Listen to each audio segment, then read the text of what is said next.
Phantasy Star is a franchise that spans back to an era before the term JRPG. A time before there were oodles of Dragon Quests, Final Fantasies, Trails or Tales games. In the United States, it even predates Dragon Warrior. Over that time, the franchise has gone through some distinct eras, especially following the success of Phantasy Star Online and on the Dreamcast, but we're not there yet. Here we are at the start of what most would call the classic era of Phantasy Star. This is the first in a series I will hopefully finish talking about and appreciating each Phantasy Star game in order. I will be approaching each of these titles differently, as my personal context for each game is very different. For Phantasy Star 1, that means the script is actually going to be written as I make my way through the game on my own time. As of writing this paragraph, I have started Phantasy Star over from the beginning about 4 times. Each time I've made a unique blunder, either my note-taking or choice of save location, that has caused me to simply give up and start over. Smart viewers may have heard me say note-taking just a second ago. Yes, I'm not using a guide for Phantasy Star 1. I have opted for the same method a child who would have rented this game from a, actually I'm younger than the death of video game rental stores. I have no idea what was around in 1988.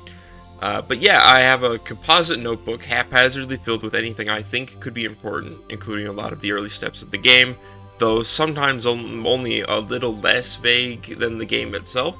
Much of these notes come from my first time through the game, where I think I actually got kinda close to the end. I'll know by the end whether I did or not. Actually, going off the script here, I think I wasn't. Because I think...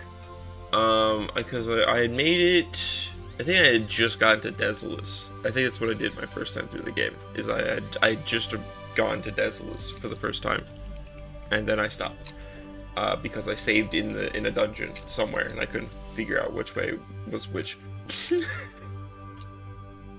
Now, since this is one of the first 2 Phantasy Star games that I haven't covered on this channel at all, I will be recounting my entire way through the game, which opens with a flex of the Master System. Unique cutscene art.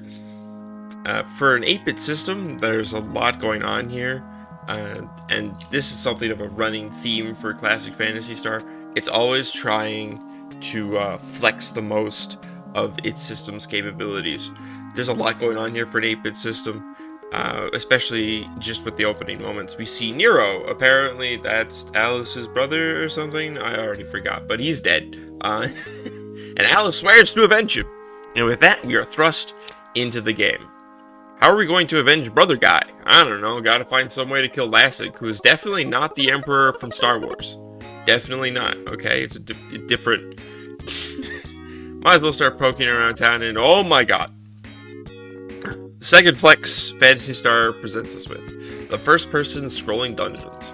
Compared to today, where we have actual first-person video games and things like Etrian Odyssey on the 3DS with significantly more detail and stuff in them than these brick hallways with about 1.5 colors to them. When Phantasy Star 1 released, Doom didn't even exist yet. 3D was an experimental form of making games reserved for ugly, vector graphic arcade games. But this was real, perspective scrolling in the comfort of your living room. That's crazy for 1988. The first dungeon is nothing to write home about, though. Just a little hallway with an item in it, whoop-de-doo. Poking around the rest of town, we find a nice lady who lets us sleep in her house, some stores, and definitely not stormtroopers.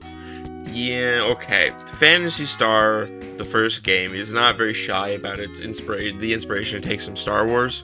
I'm basically convinced the only reason that Alice has a sword and not a lightsaber is because Sega was afraid of copyright lawsuits, which leads to the interesting balance of fantasy with an F and star that the franchise has tugged in both directions over many years. Well, we can't buy anything. If we try to explore, we get soundly defeated by stronger enemies. Ouch. So, grinding it is. While I'm doing that for a little while, let me tell you about the most important mechanic in this game. At least if you aren't using a guide the way I'm not. Talking to people. Sometimes the bum on the street who's fiending for some Coke Zero can give you the lead you need to get anywhere. A large portion of this game makes me feel more like a noir detective than an RPG hero, just searching for one lead on this godforsaken case. Here in the early part of the game, important people to talk to include this guy who gives you a Laconium pot. Laconium is the fantasy metal of the franchise, and is the end-all be-all for weapons and armor, a la Mithril in Final Fantasy. And our first glimpse of it is a pot. Okay. It'll be important later, I'm sure. Now I've done some grinding, I've got a bit of armor and weaponry for Alice, so I'm brave enough to venture to the next town, where I find a man selling secrets. Obviously, I want those, so more grinding. Really hooking the players in here. Just a couple fun facts for you guys. 1. Monsters drop chests on defeat, which sometimes explode. 2. This game originally retailed for $70 in 80s money, which is almost $200 today. Just putting that out there. Some people paid top dollar for this game, which was once thought of as a pinnacle of game technology for using a whopping 512 kilobytes of RAM. The browser or app you use to watch this video is probably using several hundred times that amount. Anyway, I got the money for the secrets, but the guy still won't sell them to me, so I have to do a whole do-si-do with him until I finally get it. Forged government documents. With the road pass, I can go to the spaceport, but to fly, I need a passport, which is 100 Meseta. Grind. Ugh. Well, 100 Meseta later, I lied to this lady about my criminal record and board a ship for Motavia. There, I find a man willing to trade my weird pot for a weird cat, which is only slightly more useful in a fight right now, as Meow here comes with no equipment and is level 1. And I'm tired of grinding for the time being. At this point in the playthrough, I have plenty of notes, so I'm not sure how I figured out the sequence of events the first time. Don't expect that to be a running theme though. This notebook progresses like any journal in the Resident Evil franchise. At first it's insightful, concise, and helpful. But the further it goes, the more insane it seems, and the last pages are blank. Immediately after getting Meow, I run into the first gap in my notes. I have no idea where Odin is. The notes say he's turned to stone somewhere under my Cam and Eat section, but until I found it this time through, I had no idea where he had been turned to stone. So I go bumbling around for a while, getting a couple levels of being lost. I go to the caves mentioned by residents of Scion, Biome Malay, and Lala just outside of town. But they're both locked. My notes mention a cave just north of Biome Malay, but trying to get there gets me killed by really strong enemies. Eventually I find it, some random cave just south of the Paralit Cam and Eat area. I thaw out Odin, the party meathead and a staple of classic Phantasy Star. Guy who can use a gun but not magic. There's at least one of these in each of the original 4, and Odin is the first. He says he left a compass somewhere in the cave. Despite how flippantly he lost it, it's incredibly important to get, since without it, there's a whole town we can't go to. After getting the compass, but before we go into the town, I pick up the thick fur for Meow and Paseo on Motavia. This way, he will hopefully not crumple like a paper bag in most fights. It was at this point in playing the game, and first writing this script, that I set the game down for far too long. This is the story of my playing the first Phantasy Star game, and well, this is how it goes.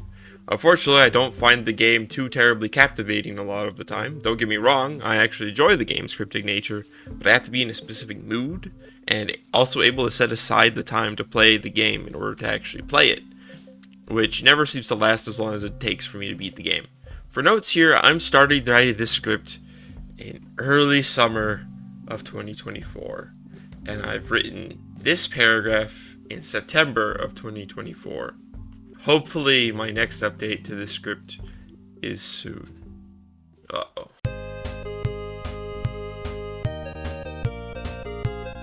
That's right, I didn't play this game again for almost 2 months. The only reason I don't restart again is because I'm writing this script. My notes and vague memory of this part of the game let me know that I need to get cake for the governor of Motavia to get Noah, or Lutz, whatever. As for the town with the compass, called Epi, a guy there tells us there's a key in the warehouse in Cam and Eat where the game started. Weird, I swear I checked this place before. Oh well, we got the key. The cake for the governor is in Naula, which my notes say is north of Biome Malay. Before fighting that in my notes though, I went and poked around Motavia for no reason. After going back, I go to Naula. The path to get there kind of looks like you aren't meant to use that route, at least I think so. Naula is dark, so I need a flash as well as the dungeon key in order to continue. Then I can get to the bottom floor of the cave, where I find the only bakery in the Algo system, I guess. People must not like cake if the only bakery is behind a locked door and down 3 stories in a dark cave. With cake in hand, I get back to Motavia and approach the governor's mansion. The way is locked, but the man doesn't seem too terribly upset that we unlocked it. I guess he must really like cake. He gives us a letter to give to Noah, who lives in Maharu, a cave to the north. Then we get some sleep. While sleeping, there's a terrifying boss fight, and we all die in a dream. That was ominous. I hope that's some kind of omen. Anyway, time to go to that cave Noah's in. The path in includes falling down a hole. I found Noah, but now I have no idea how to get out. I found 2 different boss fights, including a terrifying dragon. After consulting a Discord related to Phantasy Star stuff, I realized I just need to walk 2 extra steps to find the staircase. That's embarrassing. So, Noah said we have to go to the Gothic forest to find Dr. Luveno. Also, he joined the party. Yay. Noah's the archetypical mage for the game. He doesn't have access to the stronger armors in the game. Has very little HP, and they have a lot more MP relative to the rest of the cast. With that, our heroes have assembled. These 4 form the functions of a lot of basic archetypes that are well known and fleshed out today. Alice is the well-rounded protagonist who can do a little bit of everything. Odin is the meathead tank with very little utility behind big damage and big HP. Noah is the frail wizard with low HP and plenty of MP for casting fireballs. And then there's Meow, the mascot, who honestly kind of seems like they were neglected by the game. The cat here only gets 2 pieces of armor and 2 weapons in the entire game. They're also slow to learn magic, though the first one they learn is Cure, a better version of Heal, which is nice. Because of this lack of equipment, Meow can fall behind the rest of the party at times, especially if you have the misfortune of missing either one of his weapons. At this point, I haven't found either of them, but I know they're both hidden in caves, so it's entirely possible to just never find them at all. Now, since I'm digressing here, I'll share a fun fact about Lutz, or Noah. In an original draft for the game, he was intersex, which led to Reiko Kodama designing him in a rather androgynous way. I like to believe it's the reason the governor refers to them as her here, though the more likely answer is a lot more simple. Like, localization just wasn't too closely guarded at the time. But enough digression. In order to get to the cottagecore hot topic, or Gothic Forest, we have to go through the manhole in the Caminite spaceport, which I do, but not before getting free heals from the governor, without nightmares this time. The sewer's uninteresting, except that there's a guy who's busy. I'm not going to question him, but I'm sure he'll mean something later. In the Gothic Forest, there's a bunch of people who will give you information in exchange for cola. Luckily for me, I already did this and it's in my notes, so I don't have to spend the time and money getting cola for these folks. The notes say the dock is in Triada, south of this forest. Just gonna say now, this is where my notes get really spotty and even inaccurate at a couple points. Triada, it turns out, is a prison full of prisoners. The robot at the door lets you in as long as you have the road pass. The prisoners here have things to say, but I've already taken them down in my notes, so I don't really care. We find Dr. Luveno, and my note says he won't help.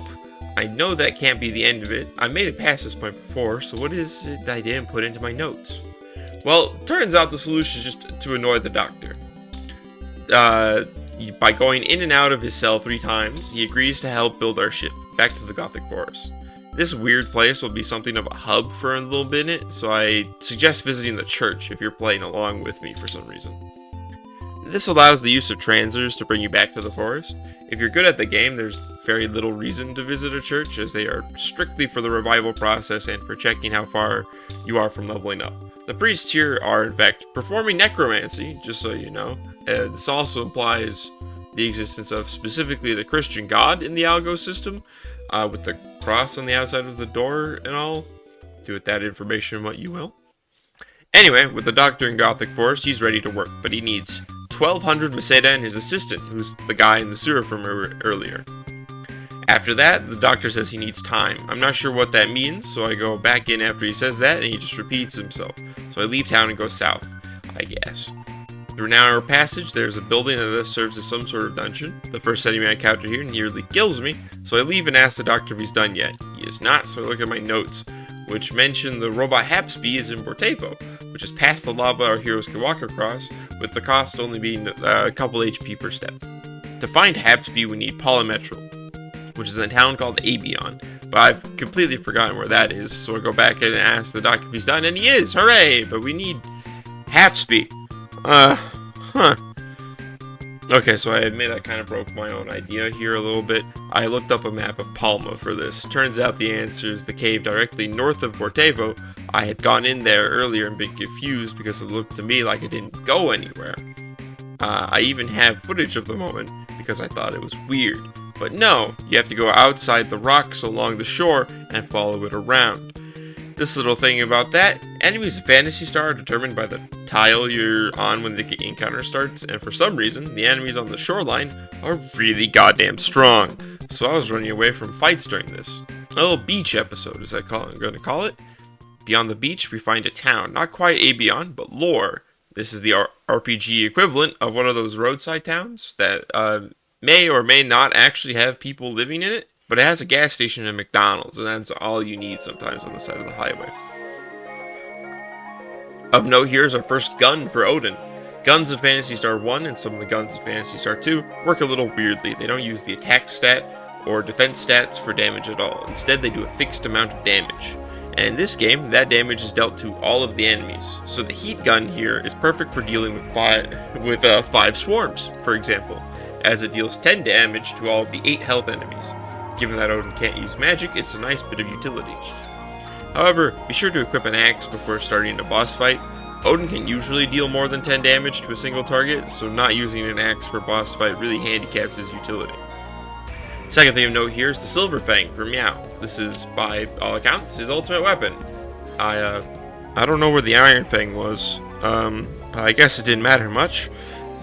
Beyond those two things, there's a rather expensive laser shield here for sale. It is the best and only shield Noah can use, but like I said, it's very pricey, so I passed on it for now. Moving along to the north, we finally reach Abion. The Polymetral is 1200 Meseta, which is certainly wallet lightning, but I could buy with no issue. Then it's back to Bortevo to start melting the heap that contains Habsby. I missed a couple things here though, namely a boss fight with Dr. Mad in the hovercraft. I falsely believed the fight with Dr. Mad to be optional, but no. The Laconia pot is required later, again. I knew about the hovercraft, but I guess I just didn't think to look for it when getting Habsby. I think, like I said, I wrote the script while playing the game. I'm recording it afterwards. I don't think I could actually get the hovercraft yet. I think I was talking out my ass here. So I ended up taking the Levano to Uzo before saving my progress and ending for that PlayStation. Play session. Yeah. As a point of reflection afterward, while writing this portion of the script, I realized I'm pretty sure this is the longest script I've made thus far. This is 8 pages, it might be. And now you've more than likely seen that the presentation here is weird. I'm doing a lot of talking and a lot less showing than a video like this might be expected to have. This is because the Switch only allows me to capture 30-second segments of footage at a time, and I have to remember to press the button every time something of note happens. I know I could solve this with the capture card. I have one. It stopped working. So, yeah. Anyway, the next day, I went and beat Dr. Mad. The secret to this fight is Meow's spell Wall. Without it, the Doctor is terrifyingly strong, and actually killed me the first time I tried the fight. With it, he's just a slightly chunky attack sponge that can barely do anything to you. Upon beating him, we get the Laconia pot. Again, that's the important thing to get from him. Poor thing about the spell Wall, at some point the spell just becomes entirely goddamn useless. Like, it's crazy powerful right now, because, like, a bunch of enemies just can't deal with it. But then later, it's just, no, you don't get to use that, it doesn't work. Yeah, here we go. My notes said the hovercraft was also in Bortevo, so I went back and looked, only to be rather stumped, as I didn't find it. I did just a smudge of Googling, and after searching for a few minutes, turns out I need to talk to someone into a town that I haven't been to yet. I did say these notes would get less useful. Honestly, this is a good thing, because I'm learning that you have to talk to people before you can find certain things, so the non-reliance on notes should help in that. I will be talking to everyone anyway now. Now, to go to Uzo for real this time. Why Uzo, not Skyr? Because in my foggy memory, I'm pretty sure that we can't really get anywhere from Skyr right now. It's important to know that the spaceports in Kamini and Paseo are closed now. If you're playing along and at this point the last church you visited was in Paseo, visit somewhere else before using a transit or the fly spell, as this will cause a soft lock. This is a horror story passed down about this game from player to player. Thankfully, not a lock I experienced firsthand, but important to know. In Uzo, we ask around and learn about the Soothing Flute and the Land Rover. I don't know what the flute does, but it's in the Gothic Forest, so I'm going to take it. I still don't know what this flute does. I don't think I ever used it. Also, here we get the second strongest sword in the game. A lightsaber. Yeah, sure, why not? Folks in town also say the town of Caspa is to the south. It's the only hint we've got, so we go. Turns out the town is surrounded by rocks. Only way in is an annoyingly long cave. Cave is also notable due to the hidden passages. There are 2 of them. Behind one is a chest with 5,000 Meseta. This is important to get because the Land Rover costs 5,400 Meseta. Behind the other is a dragon, who drops a lightsaber. God damn it. I spent so much money. Wait a minute, the dragon in Caspa Cave was supposed to have a gem. There's another dragon somewhere in here, isn't there? Well, that's not good. Leaving that matter alone for now. Once in Caspa, there's the Land Rover we can get, which means we can go back to Paseo now and indulge in free heals on the planet Motavia. The guy in Caspa also mentions the hovercraft. Thinking that was my cue, I went back to Portevo, but I was wrong. Turns out I had to say I did know about the hovercraft so he would reveal its location to me. I went back and fought the blue dragon in Caspa Cave. It took me 2 turns before I realized wall and protect spells were useless because of the amber eye. No, they're just useless basically from here on out. They don't do anything. The fight hurt? How dare you. With hovercraft now in tow, we get to do a bunch of digressing. Only problem is I didn't recognize what I should be doing. I wandered around and got stuck. So here for the first time I decided to look at a guide. Turns out there's a whole town in Palma I had no clues to. It's called Drasgo, and it's probably the smallest town in the game. Like, this is it. The important thing here is the warehouse, which contains a shop for gas shields. I swear the people of Palma choose to set up shops in the damnedest places. It takes a minute, but I find it. The guy here also mentions that the location of a magical sword is in a tower on an island. For now, we can go to Sopia, the town surrounded by gas. According to one of the few inhabitants, it's like that because of Lassic. That has terrifying implications. Talking to the other people here, we hear about the Mirror Shield in the Lake of Motavia, and about a monk who lives in the mountains south of the lake. So logically, I go to the island, get the Mirror Shield, and then to the cave where the monk lives. Rather embarrassingly, it takes me a minute to find the cave, as I expected it to be south of the island where I got the shield, but it's directly south of Sopia. This cave is the start of a downward spiral for me personally. It is full of trapped treasures, and it's pretty long. This is also the cave where thankfully, I realized Meow and Noah have the spell Exit. Anyway, this cave ends with a wizard duel between Noah and his mentor. It's not that exciting. Just have Noah use Protect, and the old man can't really do anything, and you can spam wind at him until you win. Upon victory, I get the Fraud Mantle, the strongest armor for Noah. Neat! The second digression is to Medusa's Tower, the dungeon I wandered into before and got my butt kicked in.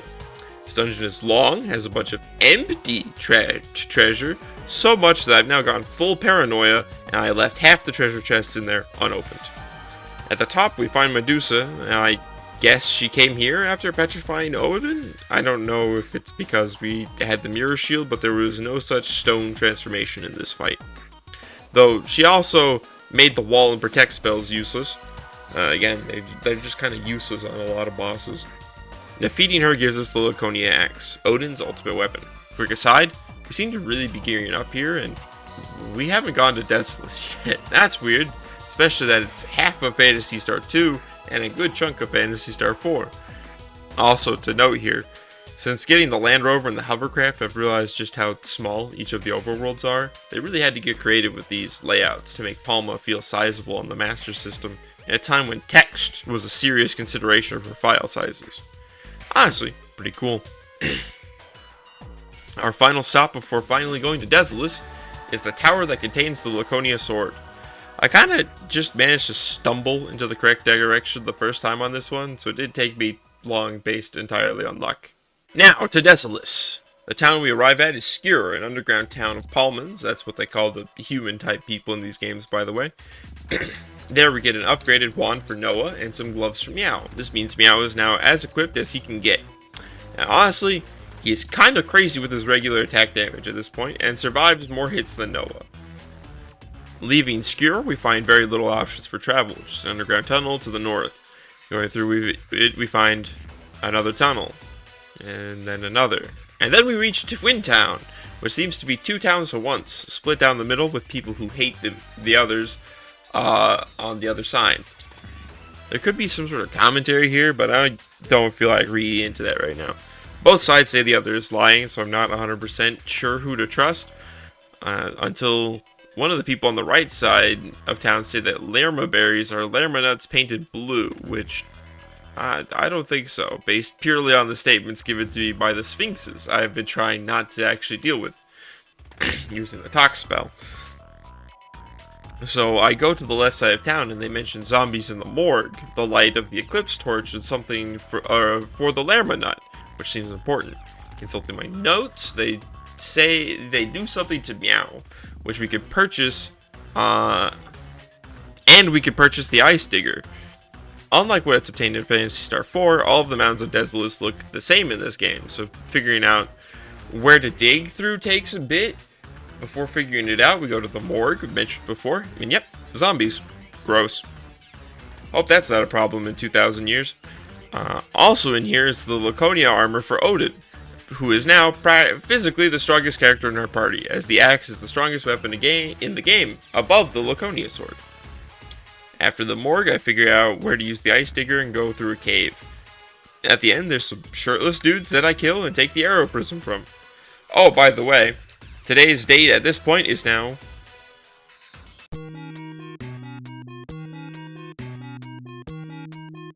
I've been playing to some degree just about every day since the 5th. I really didn't expect this game to be this long, given that it's a Master System game, and as such, I had incredibly limited memory space.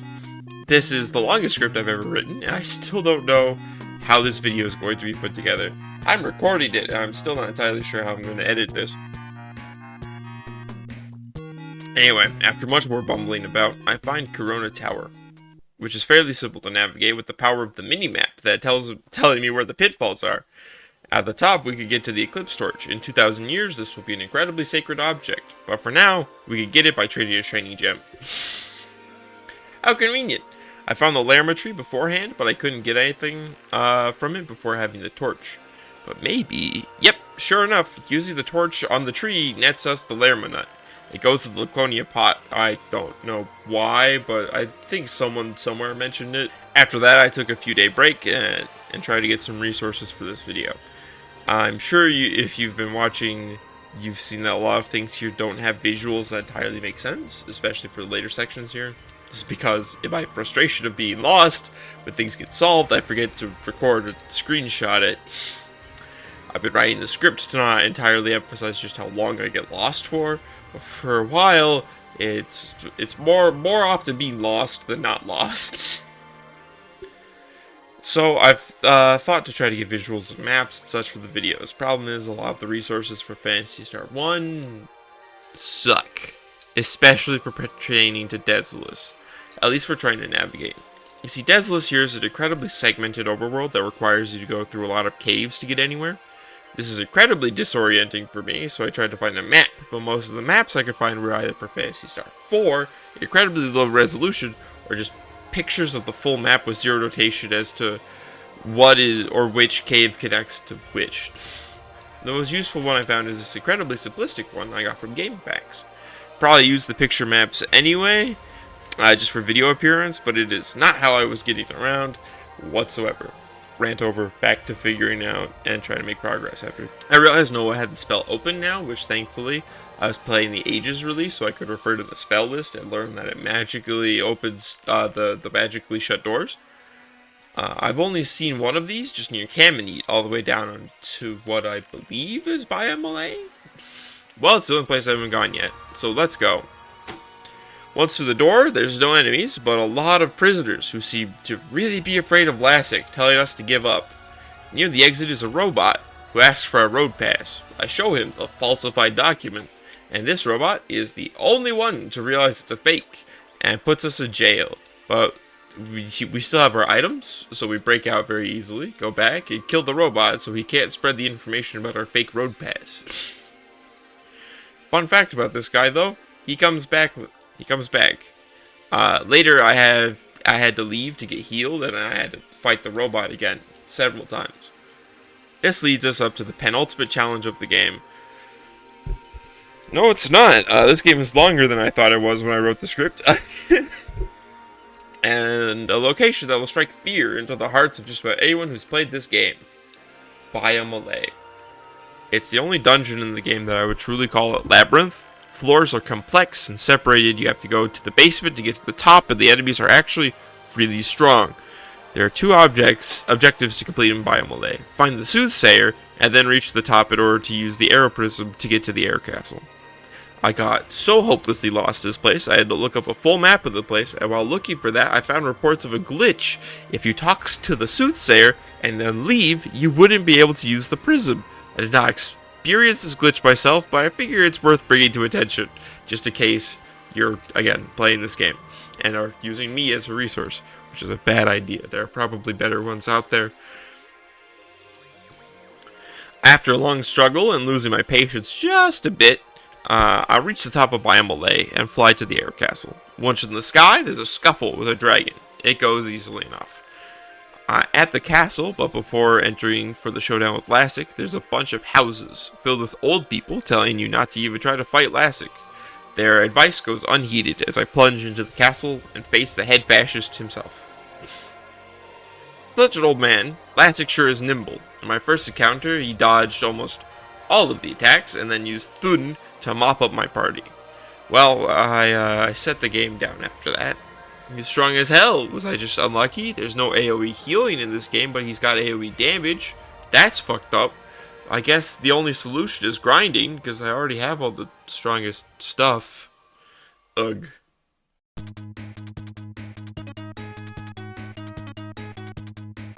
I did it.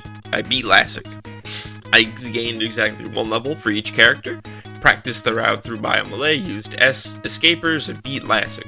When I did, Meow died, which was unfortunate, but thankfully Alice had the MP to use Fly, because otherwise I would be softlocked, which would be incredibly unfortunate. I'd probably end this video script with rage. With Lassic dead, our heroes went to tell the governor Motavia the good news, but uh-oh, he's not here. Thus we enter a new dungeon that is just a bunch of really long hallways with pitfall traps, much easier than the mind-melting Biome. Along the way are just a metric fuck ton of dragons. I don't know how running away works in this game, but it seems to not work against the dragons, so I fight them, despite my desire to preserve as many resources as possible. Small reminder here, this game has no MP healing, at all. So in the interest of preserving Noah's MP for the boss fight that no doubt lies at the end, he was whacking these dragons with the wand. Between 1 to 3 damage per hit. This is even funnier when you realize the weapon he's using to do this is the Psycho Wand, which is effectively a legendary item in a couple of future games. After a bit of walking and wandering, I reached the battle with Dark Falls. I don't get to see his health, unlike every other enemy in the game, but I went and looked it up. The lad's got 400 HP, and he attacks twice per turn. My 2 attempts at the fight, I got demolished. Doing a little googling, it seems the recommendation for beating Dark Falls is level 28. So here I decided to take a little break, right at the end here. I think possibly because of a lot of the artifacts of being such an old and limited game, I was getting pretty burnt out. Ultimately, Phantasy Star 1 feels almost like a prototype of an RPG rather than a full experience I would expect out of one. The options for combat are exceedingly limited, which can make combat really boring to go through over and over again. The talking feature seems really novel at first, till you come to realize it's basically just a guaranteed runaway option with a little flavor. The text of the talking can somewhat be seen as hints, but they're cryptic, stuff like Lassic lives above the sky. The inventory system is a mess. I really wish I could sort items somehow. The very next game gave me this option because I could pass items between characters to change the order they appeared. But this game sorts by new only. and with the number of key items gathered by the end of the game, changing equipment or using items to heal becomes a serious chore. The thing that really burned me out from this game for a while was the monotonous music. Being a Master System game, there were really only so many tracks they could fit into it, especially alongside the impressive visuals. So in order to actually beat this game when I come back, I'll probably grind silently while listening to a podcast or show I've already watched. See you guys then. Man, this has really become a journal.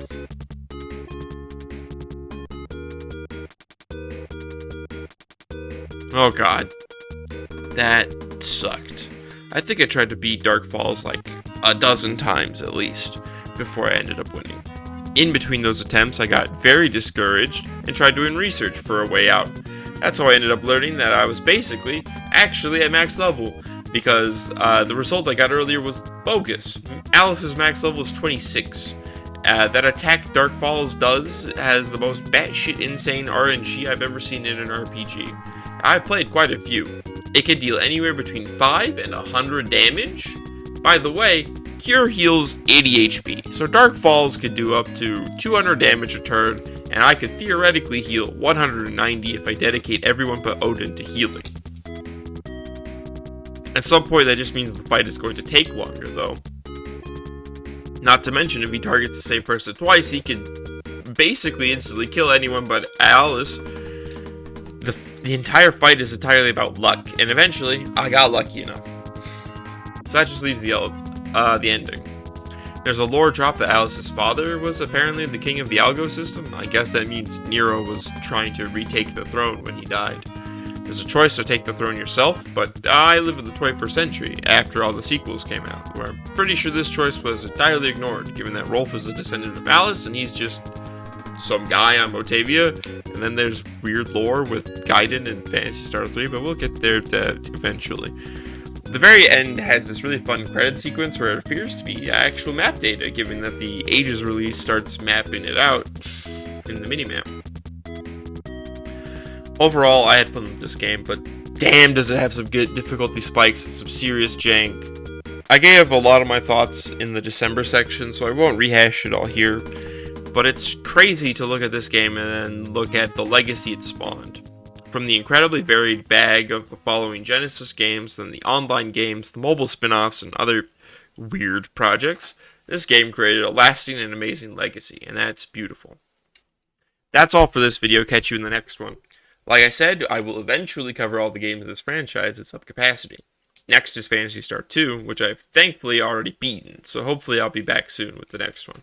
Until then, stay safe out there and take care of each other, because no one should be alone when the going gets rough.